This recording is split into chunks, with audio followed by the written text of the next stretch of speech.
Hello again, everyone. Welcome back to the Best Darn Diddly Review Show.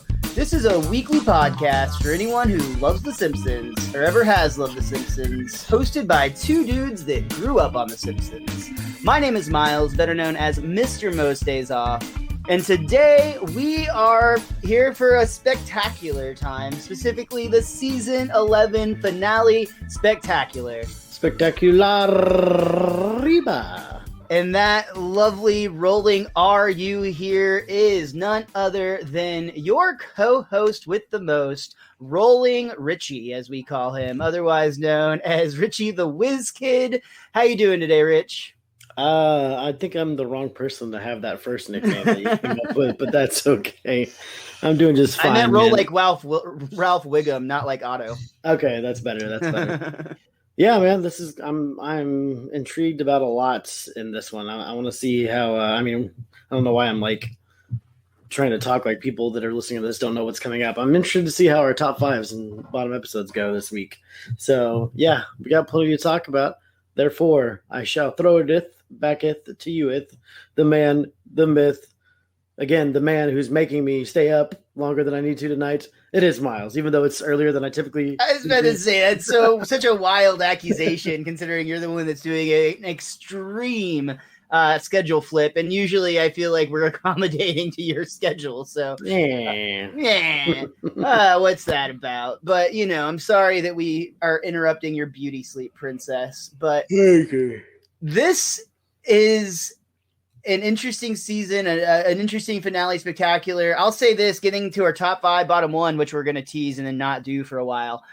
Maybe the hardest one yet for me. I've really struggled. I legitimately struggled. But part of that is because of some of the changes that we made to our show this season, season 11. Richie, at the beginning of this season, we made possibly the biggest change to our show's format so far. With the addition of Best Darn Everything. And I don't know about you, but oh my God, was it hard to remember back to the beginning of season 11 when I was trying to think about some of these episodes and putting them in order. Dude, it was hard just thinking like about 5 episodes ago, Simpsons wise. Like it's just, when you look back at like long ago, the Mel Gibson episode, that seems like it was years ago at this point, which it's just, it's very awkward. Like I had to search the memory banks for a while, and yes, it was the most difficult one, but I for the top 5 for sure. Mm-hmm. But I have other reasons besides it being so long ago why I think it was the most difficult one. Okay, that's reasonable. I'm excited to hear those as well. But yeah, when I was talking to you about this finale spectacular that we're doing here. Spectacular. Exactly. We even talked about the idea of going over and talking about some of like our favorite Best Darn Everythings, which we might do here in a minute. But even at that time, you were just like, well, we really need to restrict it to like just the ones that we've done this season. And I was like, bro, we started doing those this season. Mm-hmm. But I totally understand why you felt that way, because it does feel like a lot longer ago. Well, if there's 22 episodes in the season of The Simpsons, and if we alternated every other week, then that would almost be a full year worth of material, which we didn't alternate every other week, but we did semi-regularly. So, there's at least over half a year of stuff there. It started really really consistent, and then it switched to just whatever was most convenient for our schedules at some point. And frankly, as I get this hair out of my mouth, excuse me, frankly, that's how it's going to stay, because... part of this season, I think we learned a little bit in the sense that it's really fun to do the Best Darn Everythings. In fact, I'm excited to talk about some of our favorite moments and favorite episodes from those that we did. But at a certain point, it's like, well, if we're making ourselves do it on a set schedule, like you feel like you're forcing it. And like, that's the beautiful thing about our podcast in general, is we always have our episode guide to kind of like keep us on track. So if we're like, I don't really have anything I'm super passionate about talking about this week, it's like, well, we can always go to the next episode of The Simpsons. Or in like the case of like when I was trying to make the schedules work, I want to say both for Carolyn Omine and Al Jean. And by the way, we also had Julia Prescott on this season. So season 11 was a 3 Simpson writers season. If you're keeping score at home, I'm just bragging. But when I was like setting up those episodes, I was very much leaning on the Best Darn Everythings to make sure that we could make our schedules line up. Yeah, and then for those of you at home, it was, we got to do two Best Darn Everythings. We got to do like 3 Best Darn. We're gonna make this work. We could do 2 in 1 week this week, and then we would go like 3 weeks without doing. Well, I mean, it was just I don't want to say it was more hectic than usual, because honestly, at this point, like, I feel like we pretty much stayed on track in order because of Best Darn Everything. Whereas in seasons past, there have been times where we've recorded out of order on the Simpsons episodes to make sure that it lined up for certain guests. So I definitely feel like Best Darn Everything gives us that flexibility. And honestly, it's just like it feels good to take a break every once in a while and talk about something different, where it's not that you're not passionate about the Simpsons, but when it's Simpsons 24/7, it's, I mean, I can understand how the writers need like a break after the end of a season. There's a reason that Al Jean had to go away for a while, and now I worry about his mental illness for as long as he's been shown running that thing. There's a reason why there's a clip show every year. For sure. Yeah, I guess we do have to like tread lightly or whatever, seeing as, we are talking about The Simpsons on our Simpsons podcast. But yeah, obviously we love the show, but like there are times where it kind of feels like, oh my God, do we have to do this for another week? Versus when you have to take notes. Can't I just watch it to watch? Can I just enjoy a show I like? And I don't even watch The Simpsons for enjoyment anymore, which is kind of weird and kind of a bad side effect. But like, I purposely try to avoid watching that show if I'm not watching it for a purpose, which sounds shitty. But like, sometimes I'll watch the new episodes just to stay current. But the old episodes, I like kind of forbid myself from going back and watching, mostly because I'm legit concerned I'm going to forget what jokes are in which episodes if I'm like watching multiple episodes a week and then trying to talk about one of them. I'll like suddenly like throw in clips from episodes I watched that I enjoyed, and you're going to be like, bro, there wasn't a monorail in like Lisa the Mom or whatever. Mm-hmm.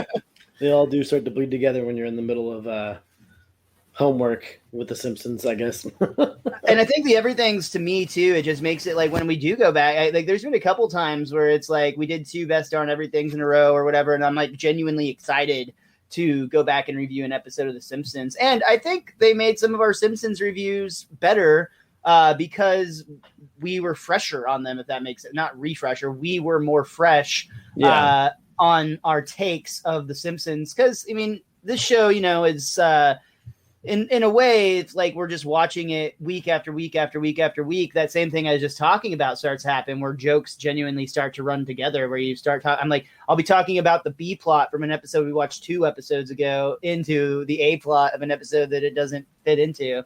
And that's how they created Family Guy. So I don't want to do that. For what it's worth, we would never do that kind of stuff on this show. We are always on track with whatever episode we were reviewing, I feel like.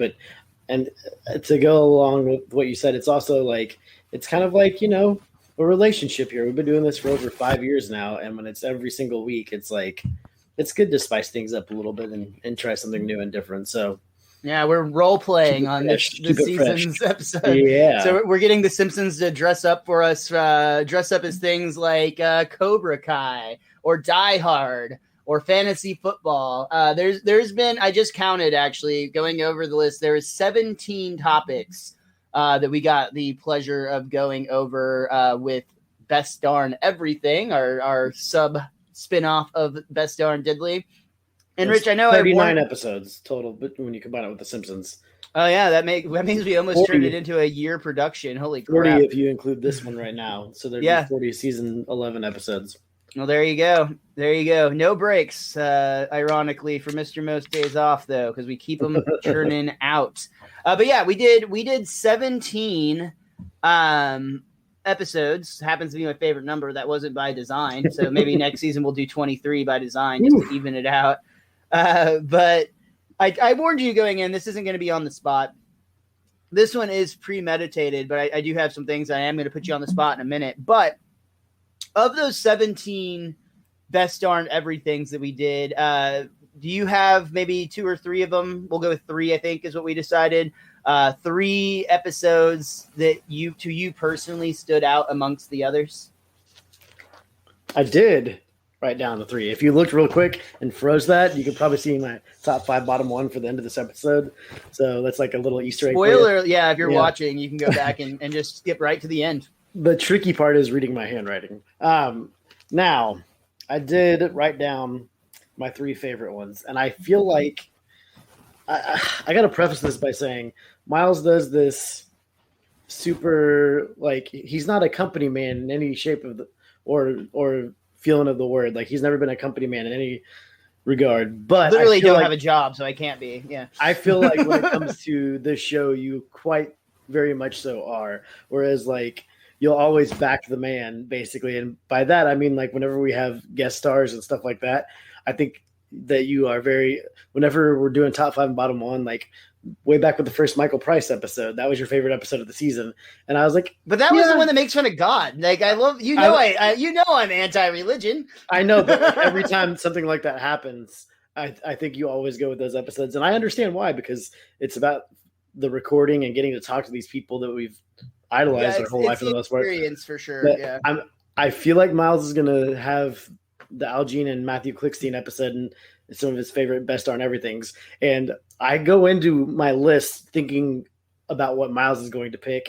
And when it comes to my top 5, bottom 1 on the Simpsons episodes, I don't care because we're going to have overlapping on it. But with stuff like best darn everything, I'm like, well, if Miles is going with his favorite interviews, I'm going to go with my favorite ones where I had a lot of fun talking. And I feel like I get to do a lot more talking in the best darn everything, which I don't know if that's a good or bad thing. So all right, wrap it up. I'm just fucking. My number 3 one is the one that's out right now, the most recent one, Ted Lasso. I really enjoyed talking about that one a whole lot. Like, I just thought it was so much fun and like something that I know we're both very passionate about right now, just the show in general. So I felt like that kind of spoke for itself. And then I realized when I was making this top 3 list, 2 of the 3 were when it was just you and me talking. So I don't know what else that says, but my number 2 one is one that you actually didn't even have on the text message. So I don't know if you missed one, but it was when we talked about Invincible.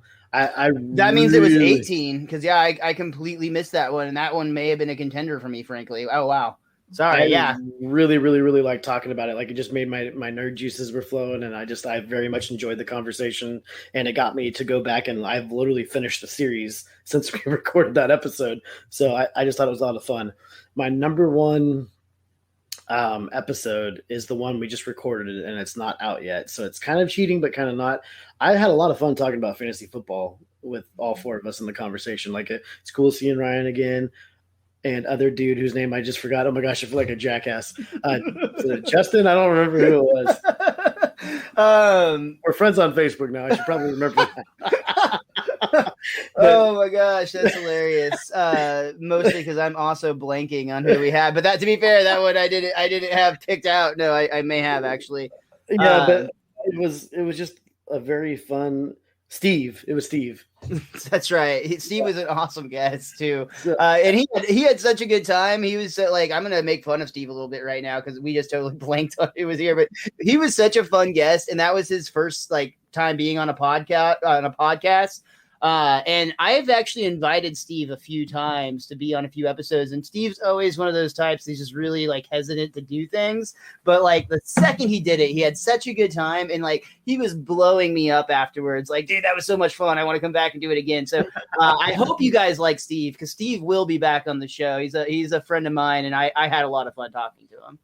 Yeah, just the whole conversation in general was very, very fun to talk about. So those are my top 3 best darn everythings. Invincible, Ted Lasso, and fantasy football. All super solid choices. I completely forgot about Invincible, so for the sake of not having to break this chart or anything, I'm just going to give that honorable mention because I didn't even have it on my list of episodes. But that was such a good episode and a really good show. I'm going to say this. If we had been ranking favorite interviews, Richie, you might have had a correct call out on me, but that's not what we were ranking. And Comic Con Begins, while I enjoyed that episode a lot because we got to talk to our boy Matthew Klickstein and who was that other guy that showed up for that? showrunner of The Simpsons, who will be back in season 12, Al freaking Jean. Great episode, but admittedly did not get into my top 3. Wow. The ones that made the cut for me, Ted Lasso is right there, dude. Like it was really, really close. But I actually went with Blockbuster in my number 3 spot. That was just a really great nostalgic episode. I believe we had Justin and Jamie on for that one, if I remember correctly. And if not, I apologize. But I always love talking to those two. They're really good people, just good nerdy folk that are fun to talk about nerd stuff with. My type of people. The second one that I am going to list was actually I also had a really, really good time on the fantasy football episode, which is a weird one for me because that's arguably on the list the thing I knew the least amount going into it. Like I just got my ass kicked for the second time in a row on fantasy football this week. That is honestly, I haven't even had a chance to go through and see what went wrong, but we'll get there. But I had a really great time. Again, Steve was a great guest. Ryan's a great returning guest. And that one felt fun because I learned a lot, which I enjoy learning about stuff I don't know about. And I think we had like a great dynamic with that conversation, just very relaxed, very fun. And I don't think that my top pick is going to be a surprise to anybody who paid attention during the show. It's also it's not 420. I know what it is. I'm just saying. Yeah, no, I mean, I enjoyed 420 too, but I mean, don't get me wrong. I've talked a lot about 420 in my day, and it was a fine conversation. Talked about what your number 1 will be more than that. Oh, dude, it's been in my brain since the day I watched it. It's affected me personally in a lot of ways. And it ended up being our longest podcast episode ever. It was Bo Burnham's Inside when we covered that comedy special or Netflix special. It's hard to even describe what it really is, but had our good friend Ruth Banks on the show, a great comic and a great friend, and had some great insight on Bo Burnham. And yeah, that just thinking about that conversation, that was something that I had been just looking forward to from the moment I watched that special. I'd been talking about it with anybody who would listen, and I had you and Ruth captive for over 2.5 hours, which is ridiculous for what it's worth. And I'll also have that is our most listened to episode of Best according to the download numbers, at least, which are unimpressive across the board. What I'll tell you. But as far as that goes, Bo Burnham Inside was our number 1 downloaded best darn everything topic. All right. However, fantasy football hadn't dropped yet, so that one might have a shot at it. I'm gonna say that like people can't listen to the whole 2.5 hours, so they leave the podcasting app and then have to return. They just fall asleep. That's the trick. That's the trick right there to get more downloads. For now on, every episode we review is going to be a 3-hour episode, so you just have to keep coming back for more and finding your spot. Yeah, that was a really good one. I'm also, of course, I'm going to cheat because I always do. I want to give a special shout out to a Mr. Most Days Off Loves Everything episode, which is what I started doing here on Get Vocal, part of the Fandom Friday lineup when they kicked off. That has gone away. We have adapted it to this. I like this better, so it's been a win-win-win. But I had such a good conversation. Another weird one that was just a lot of fun was when I did Mr. Most Days Off Loves Everything, and we covered skateboarding. We had probably our most prolific guest now, Toby, was on for that one, and then a good friend of mine, Peng Dang, who's a just absolutely brilliant comic. And also a skateboarder from China is where he's from and where he started skating. So that was just like a really fun conversation because I got to learn so much from Peng, just culturally the differences with skateboarding between like here in the United States and Toby's just a great dude who I always like talking to. So the dynamic there was also a lot of fun. So special shout out to that episode. But long story short, I think that with this conversation and just in general, it's pretty clear that we really like the best darn everythings. And I don't see those going away anytime soon. So buckle up, buckaroos. So I told you I'm going to put you on the spot a little bit, and I'm not lying. So 2 things looking at our list, I want to know going forward. are there any topics that we have not covered that you are really looking forward to moving into season 12? And then I'm going to answer this one first so I can give you a chance to kind of look over it real quick and scramble. But I would like to know if there are any episodes on our list that you feel deserve a sequel episode. I definitely, like, while you look over the list, I'm going to say I can definitely say there's a couple of them that I'm almost positive we're going to be coming back to if you want us to or not. We did Best Star and Everything Goes to the Movies. Richie and I are just avid movie lovers, so we see a lot of movies. We're probably going to revisit that at some point. The MCU is going to outlive all of us, so we're going to keep talking about the MCU at some point. We'll give it some time because there's only been one additional movie, maybe two, that have come out since we've spoken about that. 3 months we have 2 more coming out, so. And the What If series just is going on right now. We'll give it a little time, and we'll definitely get back to that one. And then the one that I think that might Cobra Kai is another one that it's obviously still going. But the other one that I think that might get a sequel that I would like to give a sequel to at some point when we have enough to talk about. We did an episode that was kind of inspired almost by what you did for our season 10 and season 9 finale spectaculars with Mike Scully's Feel Good Moments. And we did Feel Good video game stories, which I thought was actually a really, really cool idea. And we had talked about Ghost of Tsushima at the time, a lot about how people like paid to restore some of their shrines. Shrines. Thank you. And just real quick as a mini sequel, I saw something this weekend that I thought was really cool. There's a group of activists in Japan who dress up like samurais, and they go around with like tongs, but they basically perform, and they have like baskets on their back, but they're cleaning up litter. They're cleaning up the streets, but they're doing like traditional like samurai moves while they do it. So they're like taking their sword out and doing all sorts of cool shit, and then like stabbing or clamping the piece of trash. And they do all sorts of stuff where sometimes they flip it into their own back, or sometimes they'll throw it up and another like trash samurai will come by and get it. I made the joke on Twitter. I called it Ghost of Trashima, which I think is dope. But I would like to talk more about just the cool, positive things that video games inspire people to do. Well, I am wondering, I kind of think that what you're just explaining has nothing to do with video games, and that's just something people... No, that was just an additional thing on Ghost of Tsushima. Oh, it was? Yeah. But you're right. I may have misspoken how I presented that, but Wait, go ahead. You're saying... No, see, the way that you just said that too makes you say that you're saying that was something video game related. That's just only in my head. Literally only in my head. I apologize if there's confusion. I do that a lot. There's connections in here that y'all can't see through this much fog because you're not used to it. But if you listen to our 420 Best Start Everything, you'll understand that I have the light.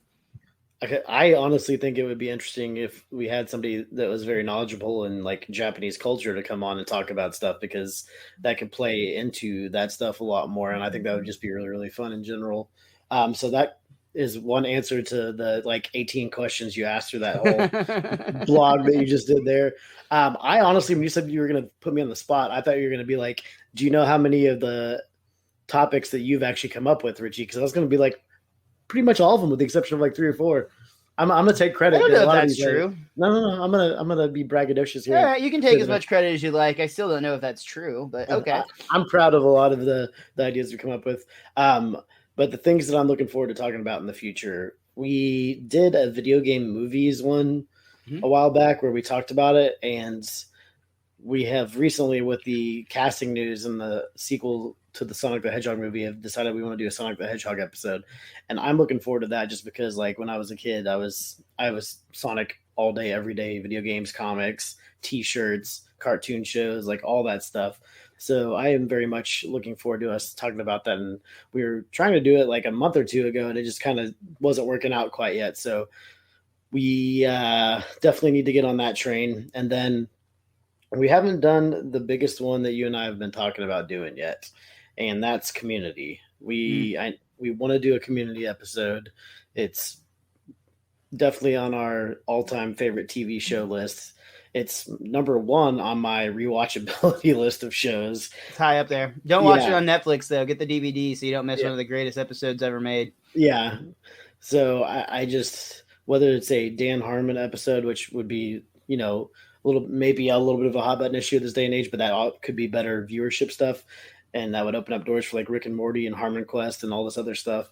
Or if we just do it specifically Community, I would very much still want to do that. I'm just hoping it's not one of those things where like we're building it up so bad in our minds now, and then it happens and it's our least favorite topic. I think that's why we've avoided it to some extent. For one, I know we want to get good people like guests. There's a couple of people we have in mind that we want to try to work it out to get them on here with us.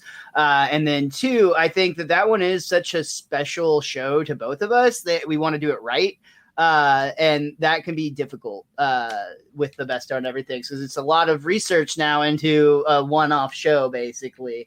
But that's definitely going to happen. There's no doubt in my mind that we're getting to Community at some point. Are there any topics that you have been thinking about doing? The Sonic the Hedgehog one I love. That was your idea. I believe it was my recommendation that we try to get Toby on that one. And that's I wasn't going to throw him under the bus like you. Well, I mean, I'm not throwing him under the bus. It's just that we haven't been able to make the scheduling work yet. We work right now. We have similar working hours today and tomorrow. Literally the one day. And yeah, I'm sorry. We'll just call Toby up and tell him to drop what he's doing because Richie's schedule worked out for him this afternoon. But yeah, we'll get there. But you asked me one that I'm excited about. I don't think that you're necessarily going to be excited about this one. I think that I hope that you will enjoy it more than you think you're going to. But I have become a huge fan of Survivor. I've actually auditioned to get on the show. I'm trying to become a cast member on one of the seasons so I can go out there and eat bugs and starve and shit and get my ass kicked by nature and literally shit in an ocean or whatever. But it was a show I liked when it first came out in the year 2000. In the year 2000, have to get one of those in every show now. But it was a year I really liked when a show I really liked when it came out. I watched it. It's a year I really liked. Yeah, it was a vintage year. And I over quarantine, I got back into it. Like they had all at that time, it was actually all of the episodes were on Hulu. Now they're on Paramount Plus because that subscription has that service is launched. But the newest season actually starts on this coming Wednesday, or it's already happened if you're listening to this on the audio version. And I've got a couple of people, another person like myself who is a Dallas-based comedian or maybe a Fort Worth-based comedian. But he's also, I think he's actually further along, has had more success in the auditioning process. So he's actually more likely to get on the show at this point than I am. And then I've also got another Dallas-based comedian, another friend of mine who's also auditioned to be on the show. So it's going to be like three very similar perspectives. But he specifically has a very unique connection to the show because I'm not going to say who in case I can't deliver this guest, but his cousin is a very notorious, we'll say, player of Survivor in the past. So it would be really cool to be able to get some insight from both of those people if we're able to make that happen. So the long-winded answer I just gave is I'm very excited to talk about Survivor. I don't understand how a show that was in season 2, I think, when I was in 9th or 10th grade, can be at season 41 right now when I'm not 41 years old. They do 2 seasons every year. No, I'm just it doesn't add up. I don't care. Well, then there's COVID, so they missed a year. But literally, if you do the math, it's 2 seasons per year every year since the year 2000, and then they took the year off for COVID, and that's why you heard it here first, folks. Survivor, it doesn't make sense. No, okay. that'll be an interesting conversation. Yeah, definitely. I may have a few things to talk about on that one. So I don't think you answered. Do we have anything that you wanted to do a sequel to, or anything I didn't say that you want to do a sequel to? If we can come up with enough stuff to talk about the sequel to like the movie theater experience stuff, we just might have to dig a little bit more into the memory banks to remember some other movie moments and re-listen to the first one to remember which stuff we talked about, because that was a fun conversation. Let's do it Grandpa Simpson style and just tell the same stories over and over again. While we were onion belts. So yeah, I think maybe with that one, the Marvel one's interesting just because we're Marvel nerds to that, but I just, until there's other stuff, I feel like the most prominent one will probably be some form of Cobra Kai. I don't know why. We talked about the whole series and movies in general, but I have a feeling when the new season comes out in December, you're going to want to talk about it. You're going to want to talk about it, and I'm going to be like, yeah, okay. Okay. Let's do it. Or maybe we did I think we did Die Hard during Christmas last year. Maybe we do Die Hard 2 this year. Who knows? Make it a yearly thing. I believe Die Hard was our very first Best Darn Everything that we did. Yeah, I want to say we actually covered all of the movies on that one, but we could do this. I mean, Die Hard did the same story on several of its movies, so why can't we cover it in that manner? Mm-hmm. That seems totally fair. So, again, I think all in all, long story short, I hope you guys are enjoying the Best Darn Everythings, because we're really enjoying the Best Darn Everythings, and that's something that we want to continue to bring to the table. And I've said this from the get-go. I haven't had a lot of success with it, but if you're listening and this is something that you have enjoyed, please let us know which episodes you liked more, which ones you haven't enjoyed as much. And if there's topics that you're like, dude, you guys got to cover this, we want to hear it. We'd love to cover stuff that you guys are interested in. So let us know on that. And in addition, go ahead. Did we not do a Dungeons and Dragons episode? You know, I did. I want to say I did that with Mr. Most Days Off Loves Everything, but you actually guessed it on that one. Oh, okay. I was like, I feel like we did that, but for some reason I didn't see it when I was looking at the archives there. I believe that was before we actually officially changed it over to Best Darn Everything. You're getting some more behind the diddly here in the middle of diddly. So this is like the behind the laughter episode of our podcast. But yeah, speaking of that, we do have some more Simpsons stuff to talk about. If you feel like we should do that for our season 11 finale spectacular. We covered an entire episode of The Simpsons while we covered all that other nonsense we just talked about. 22 episodes this season instead of the 25 that it's been in the past.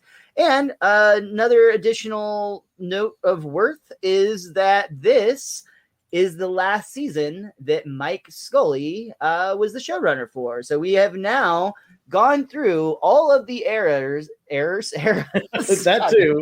Well, we've gone through all the eras of the Simpsons show running staff at this point.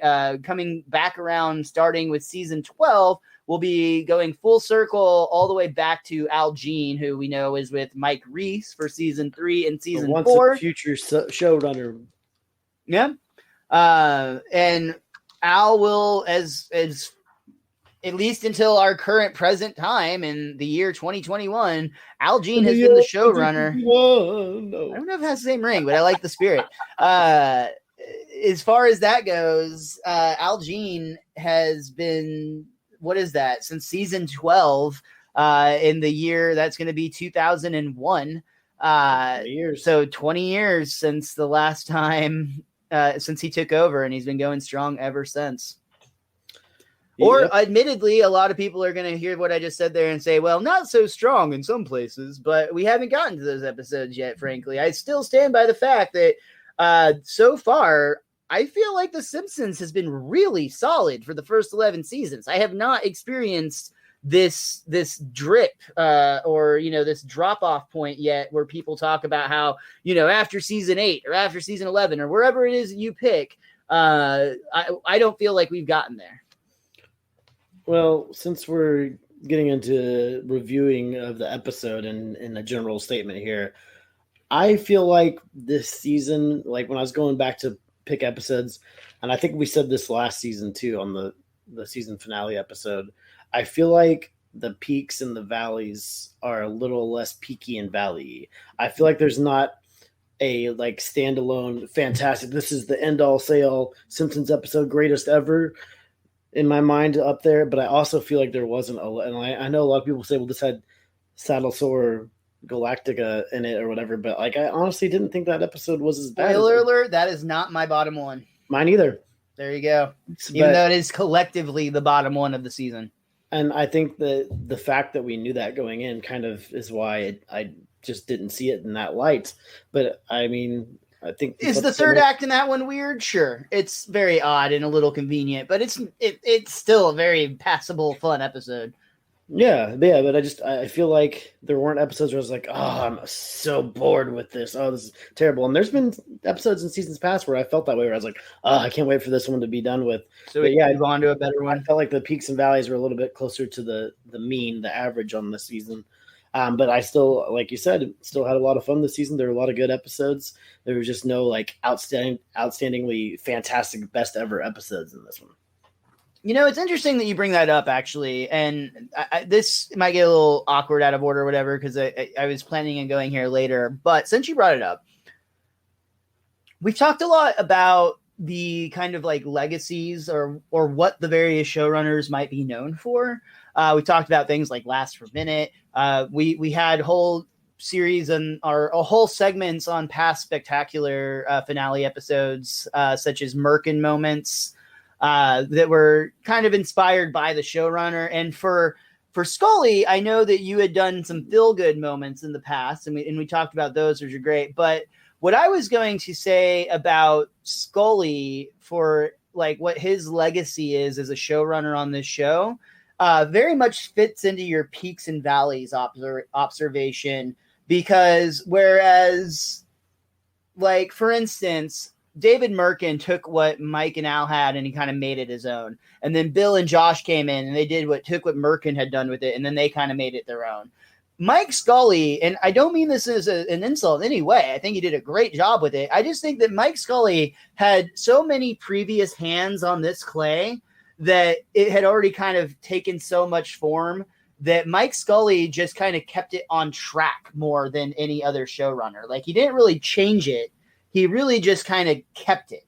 And I think that sustainability is a very important part of The Simpsons, and arguably that might be the reason the show has continued to go, or at least a part of the reason the show has continued to chug along now for so many years, because it is able to keep a consistent, basically last for minute or, type of joke.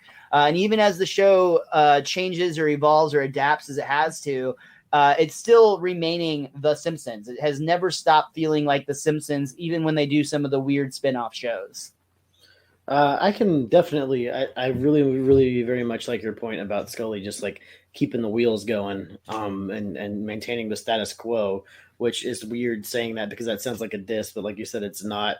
But for me, the stuff that I remembered is what we touched on in the last season finale, and a few of the notes that I jotted down for this one, which are like, I feel like with Mike Scully's episodes, there's more stuff that I've just unknowingly been using in my everyday life from his episodes, where I've been saying phrases or doing stuff where I was like, oh crap, those are from Mike Scully episodes of The Simpsons. And like, obviously from all the first 11 seasons, there's stuff you think about or say that are from it. But I noticed last season and season 10, a lot of stuff.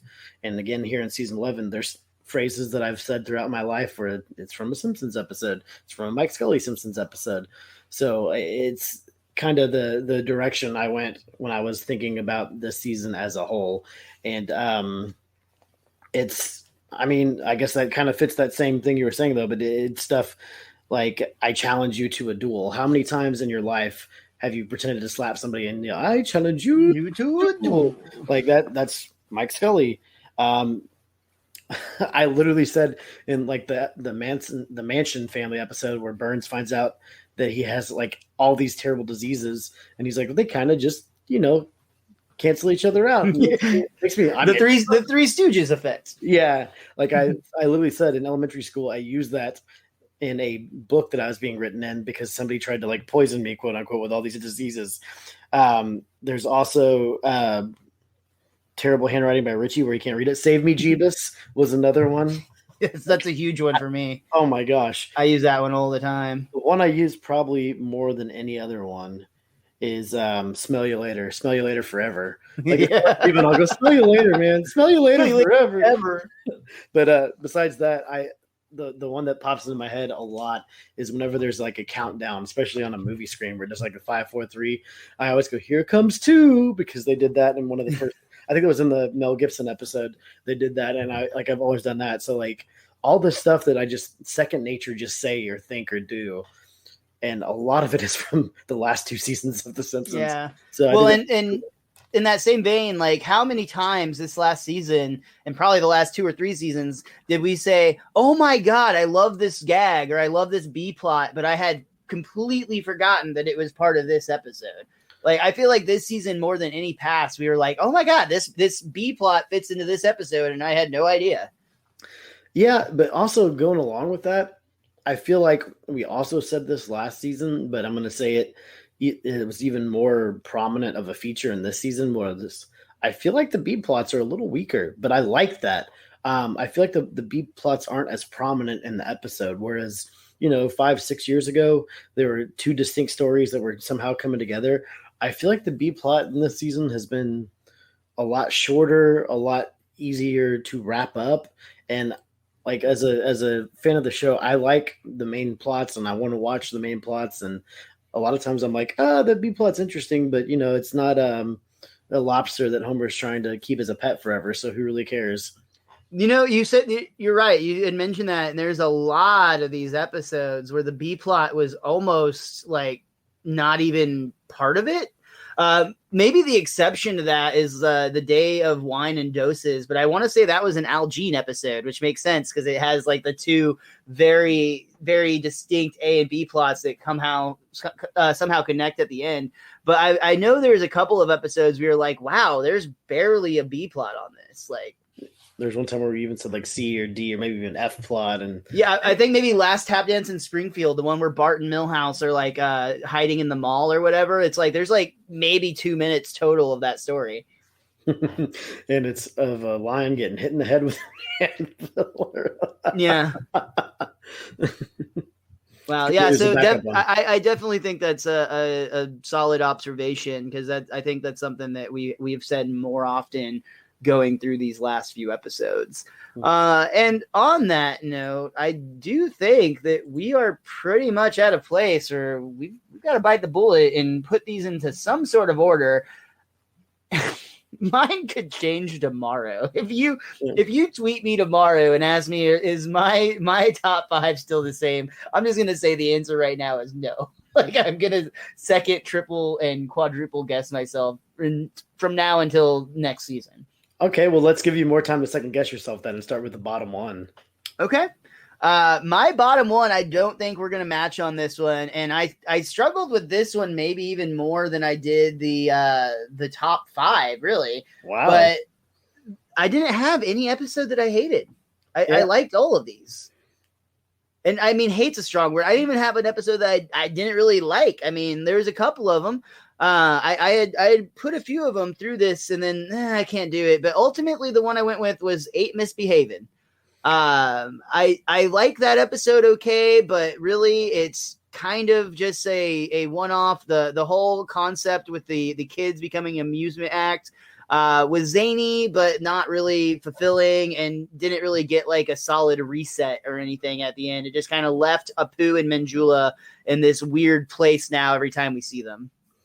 I was leaning in that direction. However, the prayer before dinner, the good rice, good curry, good Gandhi, let's hurry.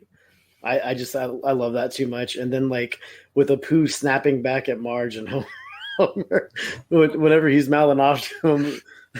See, and now I already feel like I need to change my answer. Like that kind of propelled me back into liking it more. I feel like the third act is not fun at all in that one, but the rest of it, for what it was, I was like, yeah, and you're right, Miles. There was not a flat out a bad episode, I felt like, this season. Again, despite what the entirety of the internet says, I enjoyed all these episodes, but the one that was the least appealing to me and I felt like was the least fun overall was Faith Off. It just bored me like a little bit. I just said nothing was boring. But yeah, that one was the least fun in my mind. That one I think was maybe the most disappointing just because, again, I love Mocking the Lord, and that one just didn't really like live up as much as like when Homer stopped going to church. Toasty cinnamon bun. Yeah, it didn't have those feel good moments. So I can definitely understand why you went that direction. This is where my order, I think I've reordered this thing a lot, but I have like 3 or 4 times myself, and I'm usually you're usually a one shit quit type of list maker, dude. Like you visit New Jersey and you're back. Yeah. This was tough. Well, I'm going to go ahead and start with my fifth one, and we'll go back and forth here a little bit. But my fifth one, I think, might surprise you. I struggled with where to put this one because it stands out as such a good episode in so many ways, but also it's definitely not the funniest of episodes. I went with Alone Again, Natural Addittedly. It's the Maud Flanders dying episode. It impacts the show in a huge way moving forward. It's the first time we get a character's death that actually sticks into the show and affects the plot and the storyline moving forward. I'm sorry? Star Wipe. And Star Wipes, of course, you need that. I thought that it was nice to see a portrait of a character like Ned Flanders in that light, dealing with those things. It did feel it was hard to watch because of how obviously sad it is. But at the same time, I think Ned Flanders is such a strong character. And just watching that's like kind of the beginning of his metamorphosis in the show, where he's going to be more active in the Springfield social setting, I guess, in future episodes. All right. That's a good pick. I am very interested to see if any of our episodes are going to, I feel like there's going to be at least one that's on both of our lists. And it was the one that I originally had at 5, but I moved up to 3. But my number 5, and I said this while we were reviewing the episode, I just had a lot of fun with this one, and I liked seeing somebody have success, and my number 5 was Pygmalion. I liked seeing it, man. Like, it was fun. It was fun. I like seeing Mo actually have some success, and then, of course, like, you hate those moments when it's going to his head, and then Homer trying to, like, get ready to light the whole place on fire and take it down. It was interesting. I very much enjoy people getting the things that they want in the Simpsons form. And that bounce back is going to happen, or that's going to be taken away at some point, and you dread it and you don't want to see it, but you always know it's coming. But yeah, especially with Mo. I mean, come on. Oh yeah.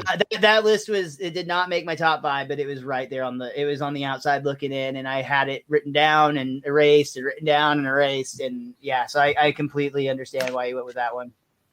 All right. I guess, am I doing my number 4? Sure.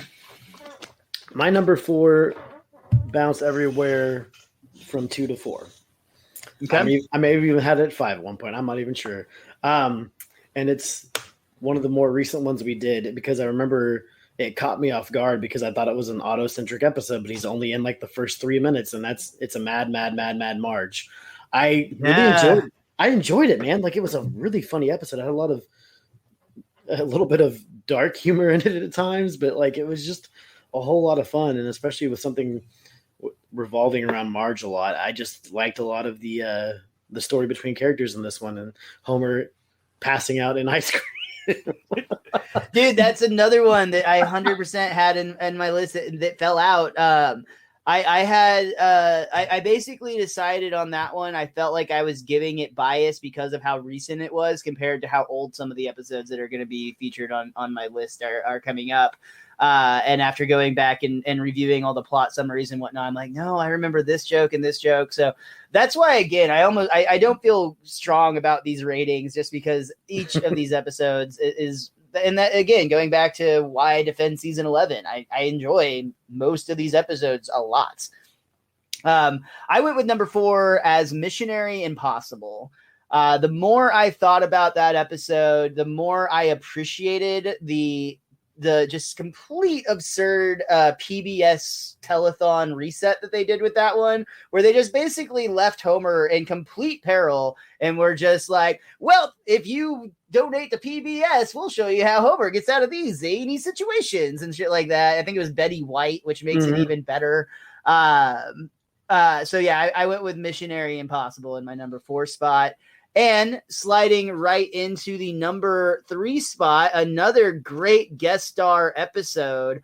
For number 3, I went with Take My Wife Sleaze, which is the one with, oh my God, what's his name? Goodman. John Goodman, thank you. John Goodman playing the roughneck biker, and basically the motorcycle gang ends up kidnapping Marge, which sounds awful, but ends up to be quite a riot.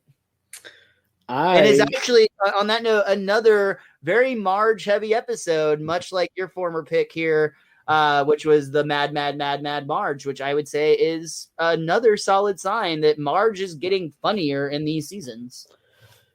To bring home the point we've been making about the peaks and valleys of the seasons, I was contemplating putting that one in my bottom episode. That's hilarious. At one point, just because there's still something about the fight with the bikes I both enjoy but don't enjoy all at the same time. Where they're like actually like swinging them like swords. But yeah, like where Marge tosses one to Homer when he gets unguarded. Or unguarded. But my number 3, I said at one point it was my number 5.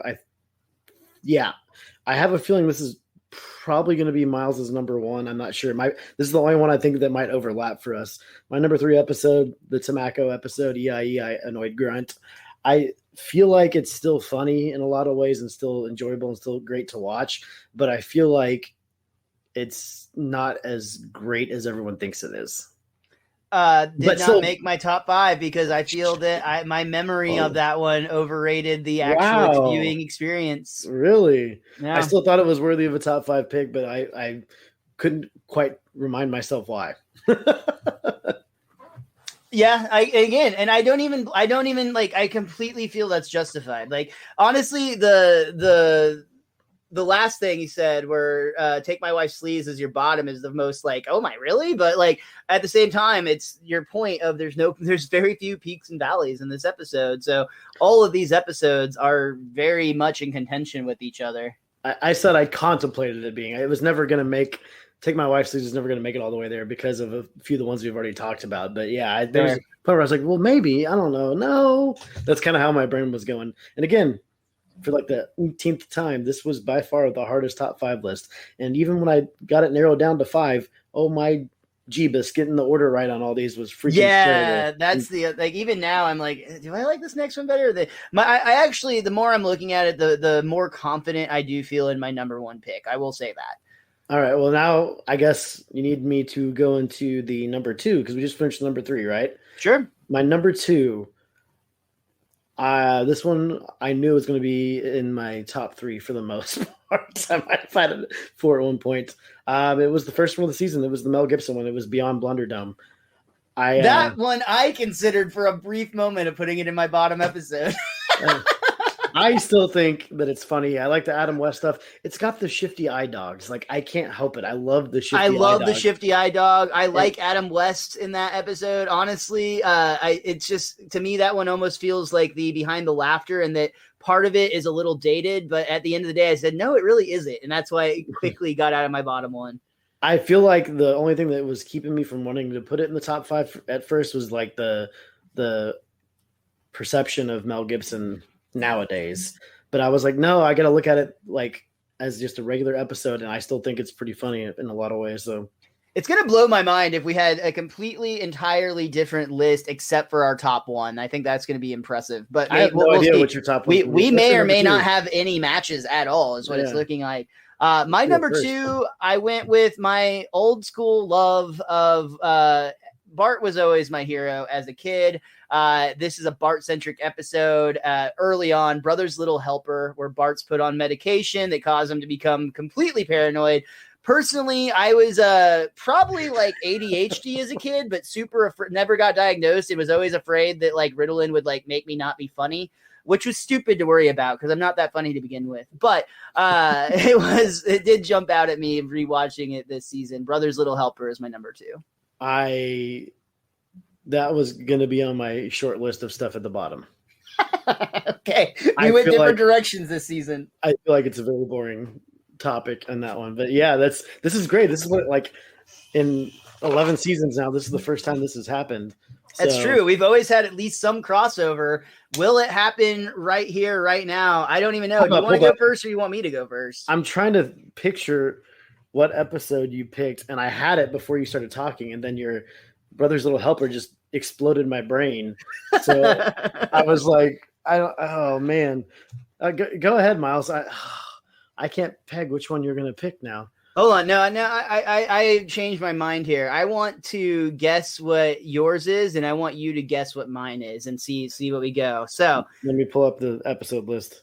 Okay, I'm going to guess that you. Oh my god, dude! This should be our new thing every season, where we guess what the person's. I'm gonna guess that you went with guess who's coming to criticize dinner. That is correct, and that is also my number one choice for the season.